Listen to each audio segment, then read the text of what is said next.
Today we're going to prep the Ice Rescue Systems ring buoy for deployment. We have a handle and a stainless steel on one end, and we have a loop sewn into the other end.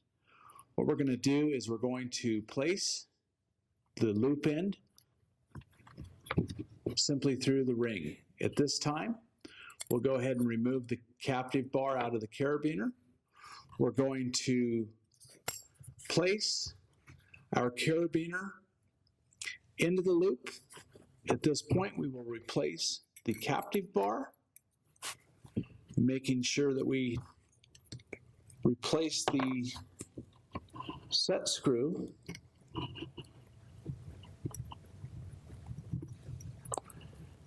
nice and snug. At this point, the carabiner will hook in to the loop that's on the side, giving us a nice deployable ring buoy and a nice handle to hold on to.